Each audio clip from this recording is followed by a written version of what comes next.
Assalamualaikum. So very commonly I started seeing people going through guilt trips और उनको वजह नहीं समझ आ रही होती, या हम कभी बात करके गिल्ट ट्रिप में जाते हैं या हम बगैर रिएक्शन दिए गिल्ट ट्रिप में होते हैं.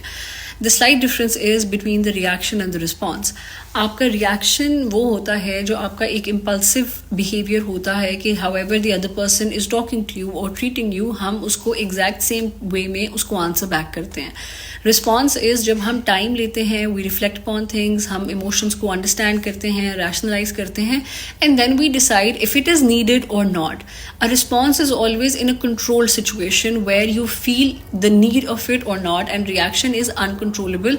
हम बगैर कुछ सोचे समझे, इमोशंस को अंडरस्टैंड किए बगैर हम अगले बंदे को आंसर बैक करते हैं in the same way that person has talk to अस.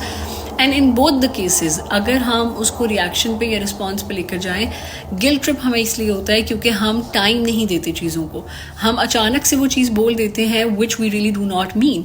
और रिस्पॉन्स का फ़ायदा ये होता है कि हम जब अपने आप को वक्त देते हैं, it makes us go into a much quieter and a calmer state of mind that makes us realize कि अगर let's say somebody has said something which was not good, तो हमें वो reaction ज़रूरी भी है या नहीं है, just let it go अगर आपकी mental health को वो effect नहीं कर रहा. So most of the times you have to take a decision timely to save yourself from the toxicity that might come along the decision that you take. So let me know in the comment section what is your response. Do you have a response or a reaction towards the situations coming your way?